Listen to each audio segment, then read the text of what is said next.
मंजिल उन्हीं को मिलती है जिनके सपनों में जान है। मंजिल उन्हीं को मिलती है जिनके सपनों में जान है।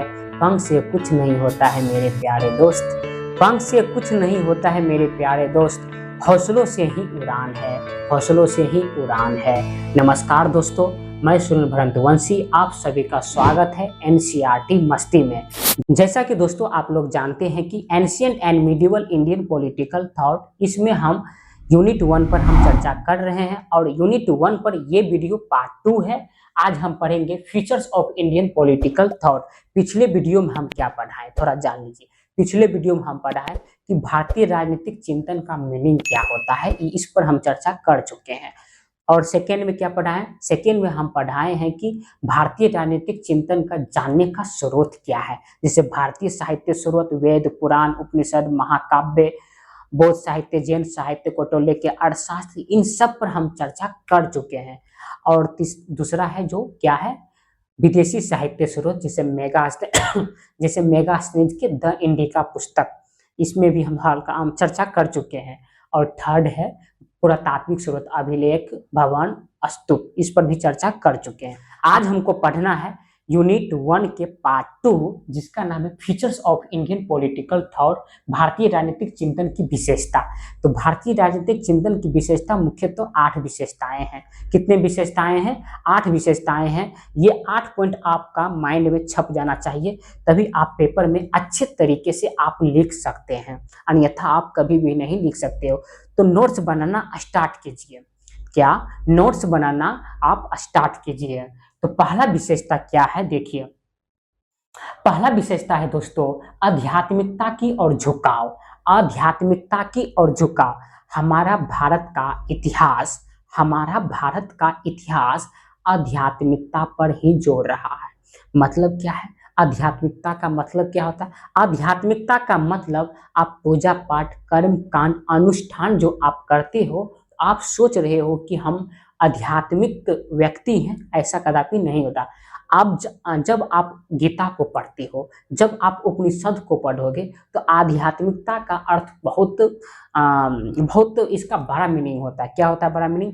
अपने आप को जानो, अपने आप को जानो। जैसे मैं कौन हूँ, आत्मा क्या है, परमात्मा क्या है, ठीक है, अंतिम सत्य क्या है, ये सब आध्यात्मिकता की प्रश्न है। ठीक है, ये सब क्या है? आध्यात्मिकता की प्रश्न है। इन सब प्रश्नों पर चर्चा करते हैं भारतीय राजनीतिक चिंतन। अब देखिए, जरा सोचिए दोस्तों, जब आप वेस्टर्न सिविलाइजेशन की ओर जाएंगे, पश्चिमी सभ्यता की ओर जाएंगे, वहां पर जितने भी राजनीतिक थिंकर है, पॉलिटिकल थिंकर है, ये आध्यात्मिकता पर जोर नहीं देते हैं, ये भौतिकवादी पर जोर देते हैं। अब भौतिकवादी क्या होता है जानते हैं? कि रोटी, कपड़ा, घर, मकान, केवल इतना ही, एक छोटा सा सीमित एरिया में। अब भारतीय इंडियन थिंकर क्या सोचते हैं? कहते हैं जनन, ये कहते हैं इंडियन थिंकर कहते हैं जनाब ऐसा नहीं है। हमारे रोटी, कपड़ा, भोजन के अलावा भी हमारे पास बहुत सारी चीज है जो हम लोग उसको नहीं देख पा रहे हैं, जो हम लोग उसको नहीं देख पा रहे हैं। वो क्या है? जैसे मैं कौन हूँ। सच में यार, आप सोचो कि मैं कौन हूँ, मैं धरती पर किस लिए आया हूँ, आखिर मैं हूँ कौन? हु एम आई? क्या मैं शरीर हूँ? क्या मैं क्या हूँ? आखिर क्या हूँ? क्या मैं विचार हूँ? तो ये आध्यात्मिकता पर जोड़ रहा है भारत का इतिहास हमेशा। तो ये हम चर्चा करेंगे, जब हम लिखाते हो थोड़ा भी चर्चा हम कर देंगे। और थोड़ा आज हम सिर्फ अभी समझ रहे हैं कि फीचर्स क्या है। दूसरा क्या है? राजा सर्वोपरि नहीं है। राजा सर्वोपरि नहीं है। The king is not Superman. तो मतलब राजा सर्वोपरि नहीं है। इसका मतलब क्या है? भारत का इतिहास, प्राचीन भारत का इतिहास जब आप देखते हो, तो इसका कहीं ना कहीं राजा को सर्वोपरि नहीं माना गया है। तो किसको सर्वोपरि माना गया है? प्रजा को सर्वोपरि माना गया है। किसको सर्वोपरि माना गया है? सर्वोपरि माने सबसे ऊंचा, उच्चतम स्थान किसको माना गया है? तो प्रजा को। मतलब राजा कुछ भी काम करेंगे तो प्रजा को मद्देनजर में रखकर ही काम करेंगे, तो ये राजा का कर्तव्य है।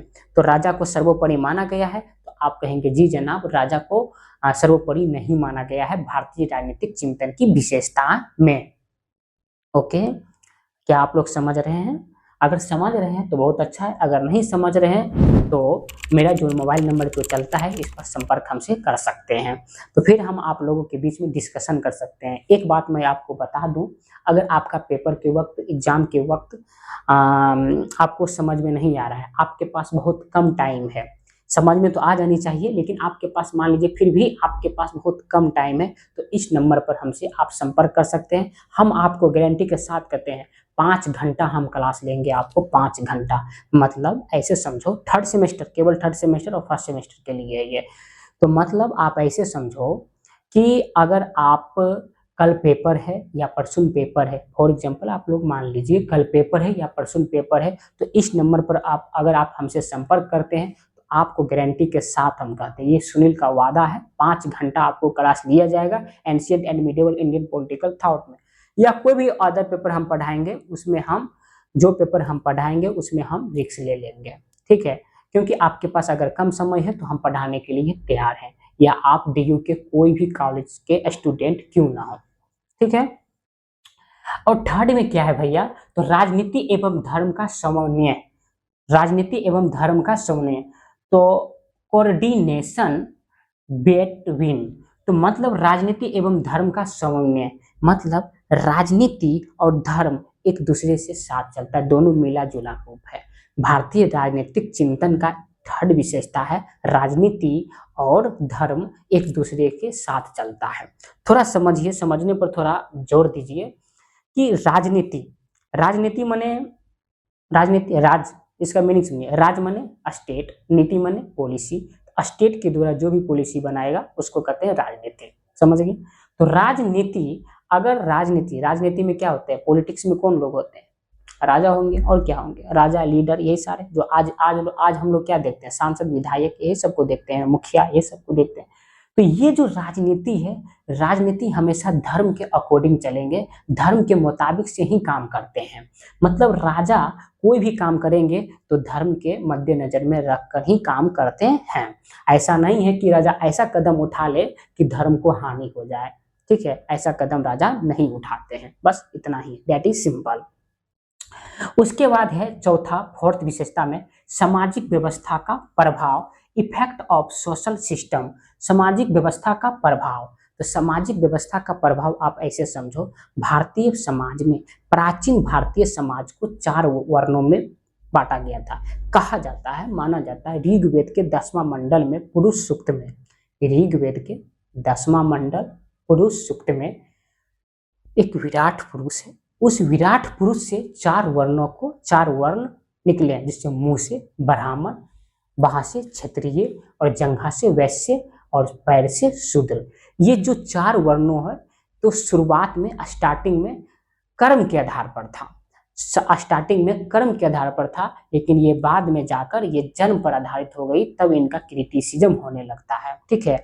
अब जन्म पर आधारित जैसे ही हो जाते हैं तो ब्राह्मण का बेटा ब्राह्मण, क्षत्रिय का बेटा क्षत्रिय, तो ऐसे, या पुत्र वही, लेकिन ये जो कर्म के आधार पर था कि आप कोई भी काम करते हो, आपको काम के डिसाइड से आपका वर्ण डिसाइड होगा, आप किस वर्ण में जाओगे, ठीक है। अगर आप मान लो कि आप व्यापार करते हो तो आप किस में जाओगे, तो आप जाओगे वैश्य में, ठीक है। अगर आप राजा बनना चाहते हो तो आप जाओगे क्षत्रिय में, ये स्टार्टिंग का कॉन्सेप्ट था, लेकिन बाद में जाकर ये इसका कॉन्सेप्ट चेंज हो गया, तभी इसका क्रिटिसिज्म हुआ, गौतम बुद्ध आए, महावीर आए, क्रिटिसिज्म, धर्म सुधार आंदोलन चलते हैं, ठीक है। हम इतिहास का भी स्टूडेंट है, इतिहास का स्टूडेंट होने के नाते हम आपको बहुत बेहतर तरीके से समझा सकते हैं, ठीक है, क्योंकि इतिहास हम बहुत अच्छे तरीके से, पूरा इतिहास मेरा हम पढ़ चुके हैं, ancient, medieval and modern world history, सारा चीज।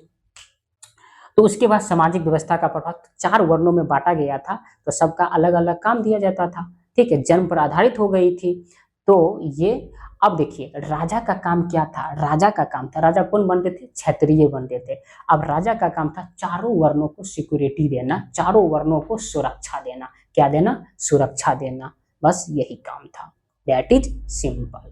तो दोस्तों 5वां विशेषता क्या है, दंड नीति का महत्व, इम्पोर्टेंस ऑफ पेनल पॉलिसी, तो मतलब आप समझो दंड नीति का महत्व, दंड नीति का महत्व ऐसे समझो प्रत्येक समाज में, जिस समाज में आप रहते हो, जिस समाज में हम लोग रहते हैं आज, उस समाज में क्या सभी अच्छे व्यक्ति होते हैं क्या? सोचिए, आज भी जब आप 21वीं सदी के दौर में हम लोग जी रहे हैं, क्या हमारे समाज में सभी व्यक्ति रैशनल है? तो आप कहेंगे जी जनाब, सभी व्यक्ति रैशनल नहीं है। तो इसका मतलब क्या है? इसका मतलब ये है, हमारे आज भी समाज में 21वीं सदी के दौर में, आज की कंडीशन समझो, सिचुएशन समझो, कि आज के समाज में भी चोरी, डकैती, नाशाखोरी, सारा चीज होता है आज के समाज में भी। तो इसका मतलब ये है, इन चोरी, डकैती, नाशाखोरी को रोकने के लिए हमारा संविधान में कुछ नहीं है इनके लिए प्रावधान। तो इनके लिए हमारा संविधान में प्रावधान क्या है? दंड, जिसको आप जेल भी कह सकते हो। तो ये दंड का प्रावधान दिया गया है ना। तो उसी तरीके से प्राचीन समाज में भी, प्राचीन मध्यकाल समाज में भी भारतीय राजनीतिक चिंतन का ये बड़ा मुद्दा था कि हमारे समाज में जो है, हमारा जो समाज में है, उसमें भी चोरी, डकैती, ठीक है, नशाखोरी, अपराधी, बहुत सारे किस्म के लोग भरे हुए हैं। इनको सजा देने के लिए, इनको सुधारने के लिए दंड का होना बहुत जरूरी बानी, दंड का होना बहुत जरूरी है। ठीक है, इसलिए तो आप समझ गए ना कि दंड क्यों आवश्यक है। तो दंड इसलिए दिया जाता है ताकि व्यक्ति सुधर सके, ताकि व्यक्ति सुधर सके। दंड का मतलब ऐसा नहीं होता है कि बदला लेना, तो दंड का मतलब बदला लेना नहीं होता है। दंड का मतलब होता है उसको सुधारना। क्योंकि हमारे पास जो है मनुष्य, हमारे पास जो है क्या होता है, हमारे पास पशु का भी लक्षण है और राम का भी लक्षण है। तो आप समझो, जो हमारे अंदर कहते हैं ना कि तुम्हारे ही अंदर राम है, हमारे ही अंदर शैतान है। ठीक है, हमारे अंदर दोनों भरा हुआ है कूट कूट कर। तो लेकिन अधिकतम व्यक्ति ज्यादातर जानते हुए भी ये काम गलत है, फिर भी उस डायरेक्शन में चला जाता है, वो पशुता के लक्षण है। ठीक है, इसको रोकने के लिए फॉर एग्जाम्पल वो चला गया, अब जैसे ही चला गया तो इसको अब कौन सुधारेंगे? तो हमारा संविधान, उस समय का भी संविधान, उस समय का भी राजनीतिक चिंतन सोचते हैं इसको दंड मिलना चाहिए, राजा भी सोचते हैं कि इसको दंड मिलना चाहिए। ठीक है, और सभी के पास दोनों गुण है, लेकिन माहौल के हिसाब से अपराधी बढ़ जाते हैं, कभी कभी ऐसा भी देखा जाता है। ठीक है, क्या बात समझ में आ रही है? उसके बाद क्या है दोस्तों, उसके बाद क्या है, धर्म, धर्म सर्वोपरि है। इसको क्या ही बताऊं मैं, प्राचीन भारत में धर्म हमेशा सर्वोपरि रहा, ये फैक्ट है। ठीक है, इसको आप खंडन नहीं कर सकते हो कि राजा का सर्वस्थान है, ऐसा मतलब नहीं है। धर्म का, धर्म सर्वोपरि है, राजा सर्वोपरि नहीं है। ठीक है, उसके बाद सातवां विशेषता क्या है, प्रजा का विद्रोह करने का भी अधिकार है। प्रजा जो है इसको विद्रोह करने का भी अधिकार है। अगर आप भी डेमोक्रेसी कंट्री में आप अगर अभी हम लोग रहते हैं, डेमोक्रेसी स्टेट में, कंट्री ना कहकर स्टेट अच्छा लगेगा शब्द, डेमोक्रेसी स्टेट में आज हम लोग इंडिया में रहते हैं। अगर मान लीजिए मोदी जी हमारे लिए, फॉर एग्जाम्पल मान लो मोदी जी हमारे लिए मान लो ऐसा कानून बना दिए कि हम लोगों के लिए हितकारी ना हो, तो हम लोग क्या करते हैं, प्रोटेस्ट करते हैं। फॉर एग्जाम्पल एसएससी में अगर धांधली होती है तो हम लोग जितने भी टीचर के साथ स्टूडेंट भी उनके साथ जाते हैं और प्रोटेस्ट करते हैं, आंदोलन करते हैं कि नहीं करते हैं। तो ये डेमोक्रेसी की विशेषता है। जिस देश में डेमोक्रेसी, जिस देश में डेमोक्रेसी है, अगर जीवित, आप कैसे जानोगे उस देश में डेमोक्रेसी जीवित है? तो आप जान पाओगे कि जिस देश में आंदोलन नहीं हो रहा है तो समझो उस देश में डेमोक्रेसी मर गया, लोकतंत्र मर गया। ठीक है, उसके बाद क्या है, आठवां विशेषता क्या है दोस्तों, आठवां विशेषता है क्या, राज्य को आवश्यक, उपयोगी एवं संस्था माना गया है। बिना स्टेट से सोसाइटी नहीं चल सकती है। मतलब जब स्टेट रहेगा तभी सोसाइटी को, मतलब कि सामाजिक कल्याण सोचेंगे, अन्यथा कभी नहीं। हाँ, ये रियलिटी है। ये प्लेटो एरिस्टोटल भी कहते हैं कि स्टेट रहेगा तभी समाज की कल्याण हो सकता है, अन्यथा कभी नहीं। क्योंकि अगर मान लीजिए हम कमजोर आदमी, फॉर एग्जाम्पल मान लो हम कमजोर आदमी है, दरअसल है नहीं, तो अगर मान लीजिए हम कमजोर आदमी है, हम पर कोई अटैक होता है, तो हम भागकर कहाँ जाएंगे?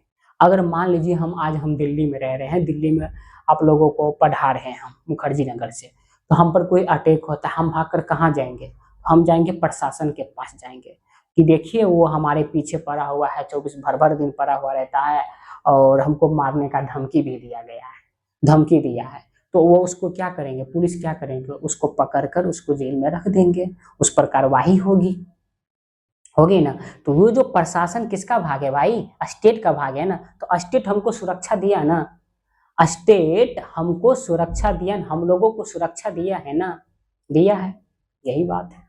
तो राज्य एक आवश्यक उपयोगी संस्था है, इंस्टीट्यूशन है स्टेट।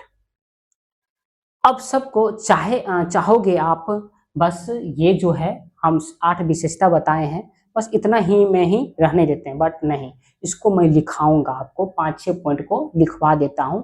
और जब अगर आप समझ गए हैं इन सब पॉइंटों को, तो आप अपने शब्दों में लिख सकते हो, आप अपने शब्दों में लिख सकते हो, मुझे दिखा सकते हो इस नंबर पर।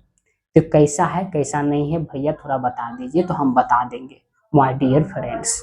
ओके, तो दोस्तों एक एक विशेषता को उठाकर अब हम थोड़ा पैराग्राफ को पढ़ते हैं, ताकि आप लोगों की जो नोट्स है बढ़िया से बन सके और परीक्षा में भी बढ़िया से आप लोग लिख लेंगे।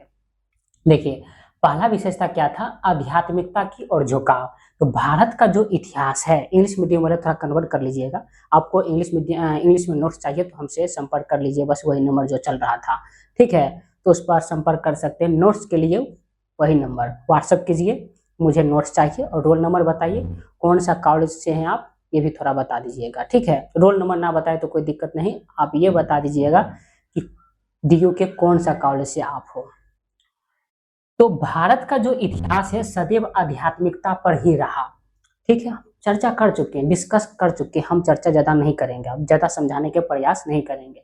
तो भारत का जो इतिहास है आध्यात्मिकता पर हमेशा रहा, सदैव हमेशा रहा। सदैव माने क्या होता है? हमेशा, सदैव माने हमेशा रहा। तो भारत के संपूर्ण चिंतन एवं दर्शन, आत्मा और परमात्मा, मैं कौन हूं, सत्य क्या है, इन सब प्रश्नों को उत्तर ढूंढने के लिए भारतीय राजनीतिक चिंतन सोचते हैं, ठीक है। आत्मा क्या है, परमात्मा क्या है, मैं कौन हूं, सत्य क्या है, ये सारे चीज प्रश्न जो है भारतीय राजनीतिक चिंतन की प्रश्न है। जबकि वेस्टर्न थिंकर ये आजकल इन सब प्रश्नों को पता चला कि ओहो आत्मा क्या है, परमात्मा क्या है, तो फिर इसको पता चला वेस्टर्न थिंकर को इन सब का जवाब अच्छे तरीके, सिस्टमेटिक तरीके से जवाब इंडिया में मिल सकता है। भाई चलो इंडिया को वेद पुराण उल्टाओ और उसको स्टडी करो, ठीक है। तो और उसके बाद इसलिए भारत का जो है ना, इसलिए भारत को विश्व का आध्यात्मिक गुरु माना जाता है भारत को। तो विश्व का गुरु, आध्यात्मिक में विश्व का गुरु किसे माना जाता है? भारत को माना जाता है। क्लियर। सेकंड क्या है दोस्तों? राजनीति एवं धर्म का समन्वय। मतलब राजनीति और धर्म मिला जुला है, बिना राजनीति के बिना धर्म नहीं चल सकता है और धर्म के बिना राजनीति नहीं चल सकता है, बस वही बात है। तो देखिए इसमें क्या लिखना है, इस विशेषता में हमको लिखना क्या है। देखिए राजा अगर कोई भी काम करता है, राजा अगर कोई भी काम करता है तो वह धर्म से प्रेरित होकर ही करते हैं, धर्म से प्रेरित होकर ही करते हैं। अगर राजा कानून बना रहे हैं, अगर राजा कोई भी नियम बना रहे हैं, कानून बना रहे हैं, तो धर्म को मद्देनजर में रखकर ही बनाएंगे, ठीक है। उसके बाद क्या है, अगर जैसे कि राजा तो थोड़ा आ जाता है कि राजा जैसे हमको राजा बनना है, हमको राजा बना दीजिए, नहीं, तो उसको बोला कि राज्य अभिषेक, मैं मगध का ये हूँ, अशोक सम्राट हूँ, मतलब कि इस तरीके से होता है ना। तो जब आप एंशियंट हिस्ट्री पढ़ते हो तो मैं एंशियंट हिस्ट्री का ही ज्यादातर एग्जाम्पल ले रहा हूँ। तो राज्य अभिषेक होता है, उसके बाद यज्ञ करवाए जाते हैं। क्या करवाया जाता है? सॉरी, यज्ञ करवाए जाते हैं, उसके बाद अनुष्ठान करवाए जाते हैं। यज्ञ देखिए, राजा अगर बनते हैं तो पहले राज्य अभिषेक, उसके बाद यज्ञ करवाया जाता है। यज्ञ को करवाने के लिए किसको बुलाते हैं? पुरोहितों को बुलाते हैं। पुरोहित माने पंडितों को बुलाते हैं। बिना पंडित के बिना यज्ञ संपन्न नहीं हो सकता है। तो मतलब धर्म और राजनीति एक दूसरे से जुड़ा हुआ है कि नहीं? तो एक दूसरे से जुड़ा हुआ है। तो राजा को सर्वोपरि नहीं माना गया है, प्रजा को मद्देनजर में प्रजा को सर्वोपरि मानते हैं। ओके, उसके बाद इसमें क्या है, कहाँ कुछ है, बस आप लोग देख लीजिए थोड़ा क्या है लिखा हुआ है।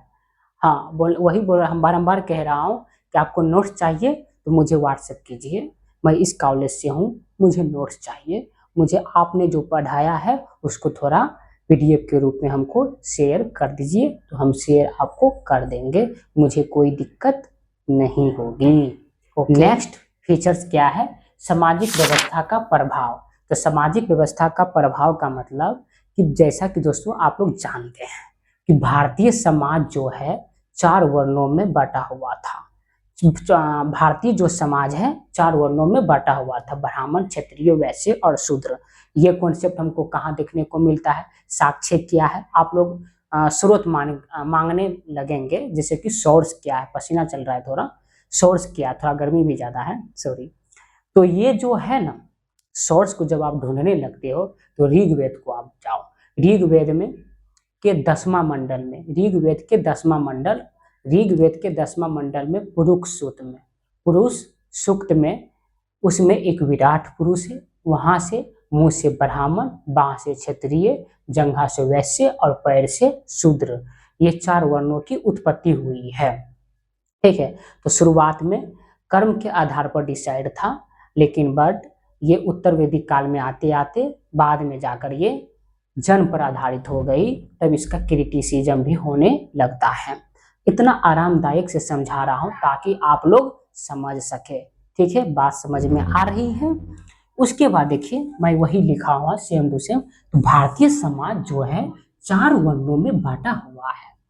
जैसे मुंह से क्या है, ब्राह्मण, तो ब्राह्मण का कार्य क्या है, पूजा पाठ करवाना और शिक्षा देना। ब्राह्मण का काम क्या है, पूजा पाठ करवाना और शिक्षा देना। आज भी 21वीं सदी के दौर में भी ब्राह्मण पूजा पाठ और शिक्षा के मामले में तो सभी चले गए हैं, लेकिन आज भी जो शादी ब्याह संपन्न होता है तो बिना ब्राह्मण के बिना शादी संपन्न नहीं हो सकता, विवाह संपन्न नहीं हो सकता। विवाह भी 2 प्रकार के होते हैं, हम चर्चा करेंगे, जैसे अनुलोम विवाह, प्रतिलोम विवाह, हम चर्चा करेंगे बाद में, डिस्कस करेंगे। उसके बाद क्या है, बाह से क्षत्रिय, तो क्षत्रिय का काम क्या है भैया, तो राजा बनना और सेनापति बनना। ठीक है, और जंघा से क्या हुआ, वैश्य, जिसका काम क्या है, व्यापार करना, ठीक है। और पैर से क्या है, पैर से हुआ है शूद्र, और शूद्र का काम है इन तीनों वर्णों को सेवा करना। शूद्र का काम है इन तीनों वर्णों को सेवा करना। दरअसल सोचिए, सोचने वाली बात है, शूद्र पर हुआ है, इसके साथ डिस्क्रिमिनेशन भी हुआ है, वैश्य के साथ भी हुआ है, या महिला हो या शूद्र हो, इसको नहीं पढ़ने का अधिकार, नहीं वेद को पढ़ने का अधिकार, सुनने तक भी इसको अधिकार नहीं था, इनको अधिकार नहीं था। ठीक है, अगर सुन भी लेते तो उसके कानों में कांच, जानते हैं कांच डालकर उसको कुछ होता है जो, ठीक है। तो ये सारा सिस्टम था भारतीय सामाजिक व्यवस्था का प्रभाव। तो स्टार्टिंग में तो बढ़िया था, बाद में आकर ये जन्म पर आधारित होकर ये बेकार हो गया। ठीक है, तो ये रहा भारतीय सामाजिक व्यवस्था का प्रभाव। तो भारतीय राजनीतिक चिंतन इस तरीके से सोचते हैं। ठीक है, नेक्स्ट फीचर्स क्या है, दंड नीति का महत्व, जो हम पहले ही आपको चर्चा कर चुके हैं। तो दंड नीति का महत्व क्या है, समाज को संचालित करने के लिए दंड का होना अत्यंत जरूरी है। समाज को संचालित करने के लिए, समाज को, सोसाइटी को चलाने के लिए, अच्छे तरीके से चलाने के लिए दंड का होना अत्यंत आवश्यक है। क्योंकि प्रत्येक समाज में आज भी क्या है दोस्तों, प्रत्येक समाज में आज भी क्या है, चोर है, डकैत है, दैत्य है। इनको सुधारने के लिए दंड की प्रावधान दिया जाता है। आज भी हमारे संविधान में, बहुत सारे समाजों में आज भी, ठीक है, हमारे समाज खुद है, ठीक है, हमारा पूरा इंडिया हमारे समाज है भाई, ऐसे रखो कि आज भी अगर आप इंडिया को देखते हो, इंडिया के समाज को देखते हो, यहाँ पर चोर डकैत बहुत सारे तरह तरह के लोग रहते हैं, जो कि जो कि कह सकते हैं कि एकदम से कानून के खिलाफ, संविधान के खिलाफ कार्य करते हैं। तो इनके लिए दंड की प्रावधान दिया गया है। क्या दिया गया है? दंड की प्रावधान दिया गया है, ताकि वो सुधर सके। वो भूल जाते हैं कि मेरा रास्ता कहाँ था, ठीक है, वो भूल जाते हैं कि मेरा रास्ता कहाँ था, और वो और कहीं चला जाता है। आज भी हमारे संविधान में ये जो चोर डकैत, ठीक है, जितने भी तमाम तरह के हमारे समाज में जो समाजों को, जो देश के लिए खतरे बने हैं, इनको सुधारने के लिए दंड की प्रावधान दिया गया है, ठीक है। उस तरीके से भी भारतीय राजनीतिक चिंतन भी प्राचीन काल में ही सोच लेते हैं कि इनको दंड देना अत्यंत आवश्यक है, तभी ये सुधर सकता है, अन्यथा कभी नहीं सुधर सकता है। अगर बहुत बड़ा दंड किया है, अगर बहुत बड़ा, मान लीजिए बहुत बड़ा क्राइम कर दिया है, या किसी को मर्डर, या हजारों संख्या या 200-300 व्यक्तियों को मर्डर कर दिया है, तो इनके लिए फांसी ही है, ठीक है। तो ये तमाम तरीके से भारतीय राजनीतिक चिंतन सोचते हैं और अपने अपने विचार को देते हैं, जबकि वेस्टर्न थिंकर भी सोचते हैं। ऐसा बात नहीं कि वेस्टर्न थिंकर नहीं सोचते, वेस्टर्न भी थिंकर सोचते हैं। तो दोस्तों, आज के लिए इतना ही, नेक्स्ट वीडियो में मिलते हैं। जय हिंद दोस्तों। वेस्टर्न थिंकर हमेशा भारतीय थिंकर को इग्नोर करते आ रहे हैं और कहते हैं ये इनका तो सामान्य विचार है, ऐसा बात नहीं है। भारतीय थिंकर के भी बहुत अच्छे अच्छे विचार हैं जो हम लोग चर्चा कर चुके हैं, ठीक है। तो ये यूनिट वन समाप्त हो चुकी है। इसमें प्रश्न कैसे आएगा? इसमें प्रश्न इस तरीके से आ सकता है कि भारतीय राजनीतिक चिंतन के अर्थ एवं विशेषताओं को बताते हुए जानने का स्रोत क्या है, अवलोकन कीजिए। ये प्रश्न आ सकता है, आप लोग लिख सकते हैं। यूनिट 1 कितना भी घुमा फिरा के क्वेश्चन देंगे तो आपको बन जाना चाहिए। आपसे अगर पूछेंगे कि भारतीय राजनीतिक चिंतन का जानने का स्रोत क्या है, क्या आप लोग नहीं लिख देंगे? पूछेंगे कि भारतीय राजनीतिक चिंतन की विशेषता क्या है, लिख देंगे। तो आराम से आप लोग लिख सकते हो। यूनिट 1 समाप्त हो चुकी है। अब हम चर्चा करेंगे यूनिट 2 पर। तो इसके लिए दोस्तों एक बात मैं कहना चाहता हूँ, please subscribe to this channel. इस चैनल को थोड़ा सब्सक्राइब कीजिए और अपने दोस्तों के साथ, अगर आपको वीडियो अच्छा लग रहा है तो अपने दोस्तों के साथ इस वीडियो को शेयर कीजिए, तभी हमको मोटिवेशन मिल सकता है, तभी हम कहेंगे कि हमारा वीडियो कोई देखने वाला है।